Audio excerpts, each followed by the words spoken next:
Steam isn't just a store, it's the place for PC gaming.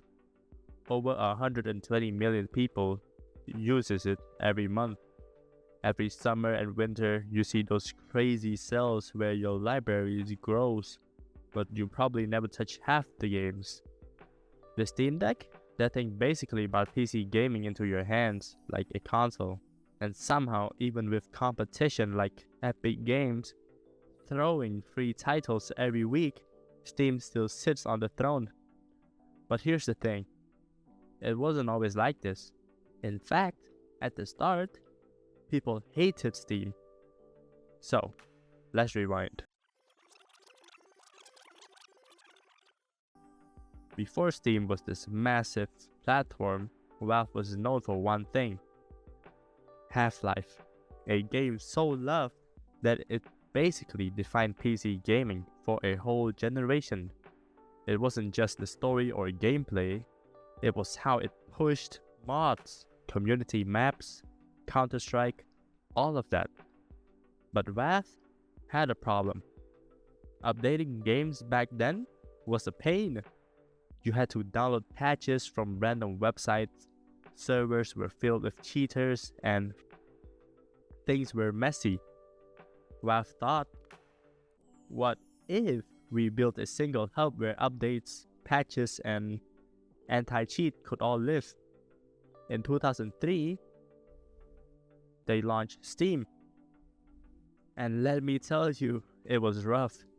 Steam crashed constantly, installing it was a nightmare. Gamers hated that you had to run it just to play. Forums were filled with people saying it was trash, but Valve didn't back down. Then in 2004, Valve made the boldest move ever.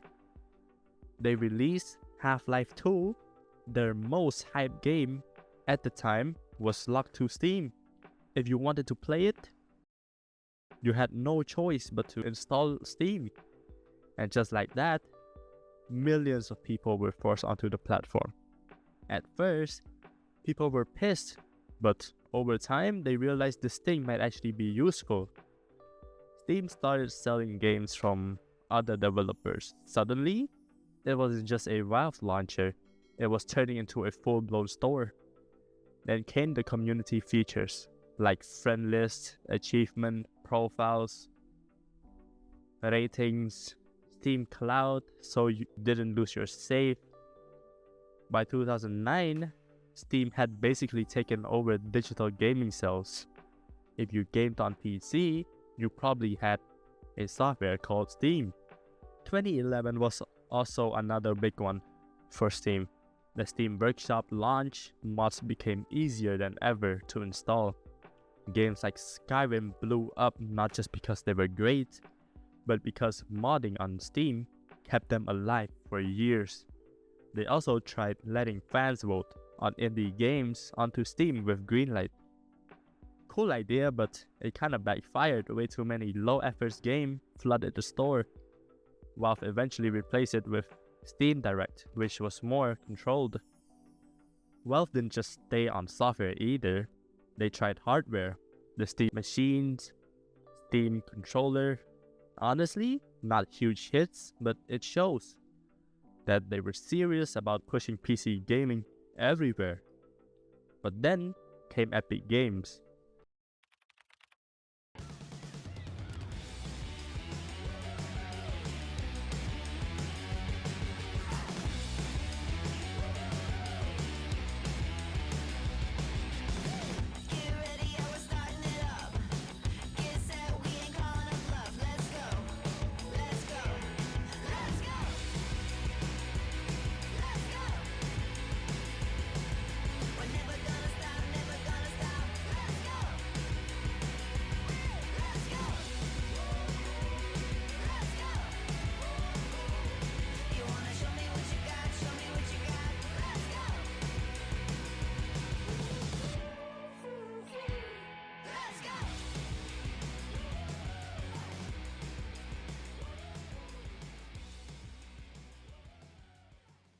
At 2018, they launched their own store, giving Dev a way better cut of revenue.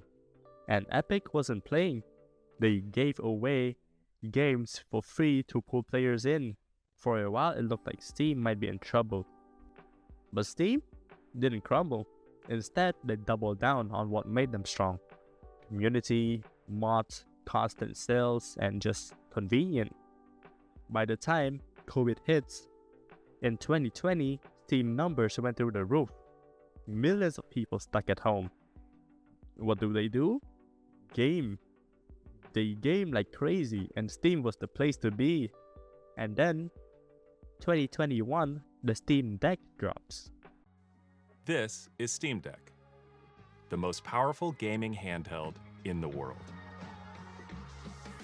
Steam Deck is a full-featured gaming PC that lets you bring the games you love wherever you go.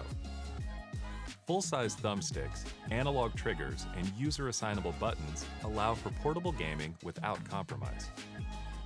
Steam Deck's multi-touch display, dual trackpads, and gyroscope bring the full power of PC gaming to your hands.